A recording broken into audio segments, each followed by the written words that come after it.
back to Kalilabes. My name's Megan, and in today's Design Time video, I'm going to show you how you can take this fall's hottest color trends and incorporate them into some beautiful home decor using, of course, everyday flowers from the grocery store.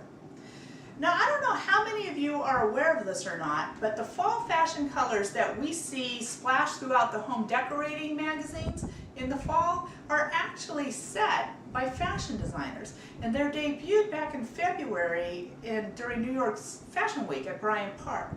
And apparently, the home interior decorators take those colors that have been debuted and incorporate them into the fall decor that we see again splashed throughout the magazines.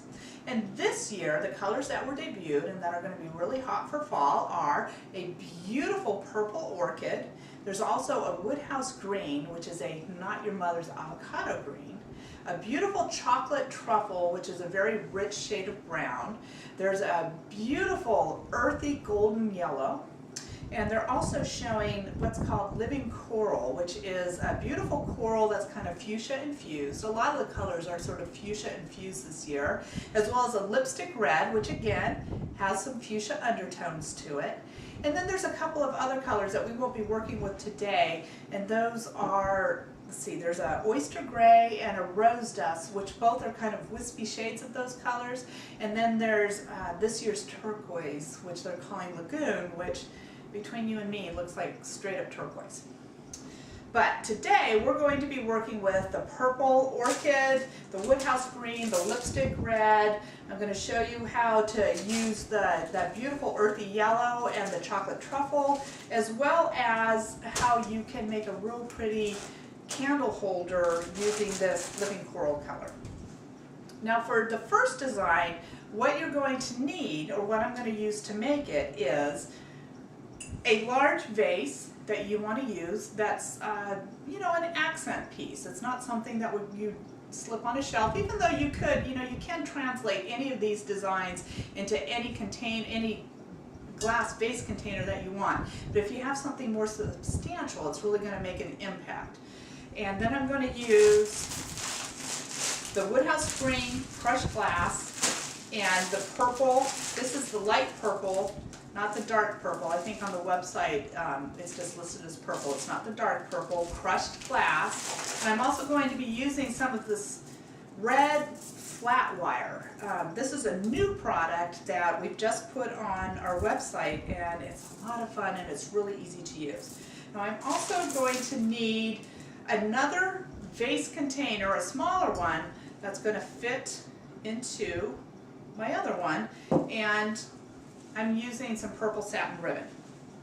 You're also going to need, out of your kit, of course, your floral design knife.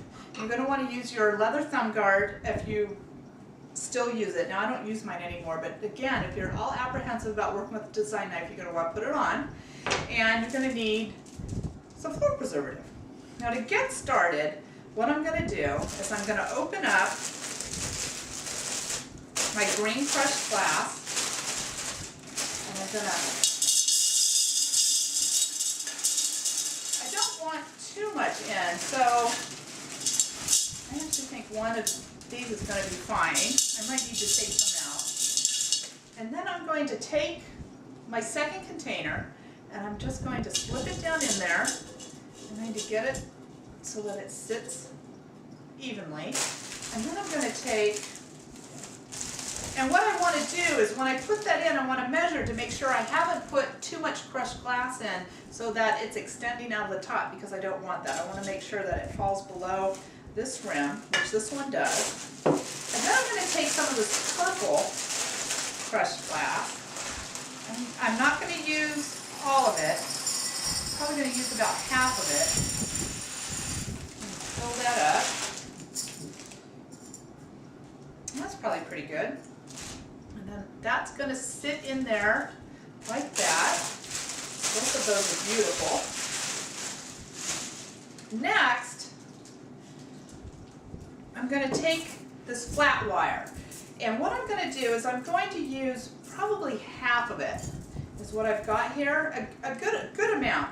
And I'm going to take it and I'm just going to start twisting it, kind of uncoiled, so that I have some larger circles, some a little bit tighter. It's all kind of willy-nilly. It's really easy just to twist and twist and twist. And the other things I'm going to do, I've already done it, but I'm going to bend down these edges so you can see, because I'm going to want them to catch onto this, and I'll show you why. Next, I'm just going to take it and I'm going to fit it around the base. Now the reason why you want to have some tighter coils here and there is you want it to grab the glass. If they were too big, this wire would just fall down to the bottom, and we don't want that. We want it to, you know, fill in from the top to the bottom. We don't want it all at the feet. And then what I'm going to do is I'm just going to take the wire and I'm going to clip it onto the edge of the glass, and that's going to keep it, I'm actually going to tuck it under one, and that's going to keep the wire from falling to the bottom of the glass so that we have this nice look. And then I'm going to take it and I'm just going to set it down again in that vase.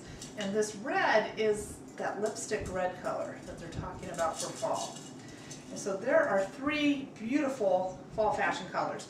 Now what I'm going to do with the flowers is I've purchased right here 1 mixed bouquet. Oh, I'm sorry. And the last step is I want to take this ribbon and tie it around the base of the glass. So now I have these great fall colors incorporated in my vase. And so I can add flowers, and I'm going to show you how you can put the flowers in here, and then when the flowers fade, you just purchase another bouquet for, you know, $10, $15 and pop it back in, and you'll have beautiful arrangement for the entire fall season. So what I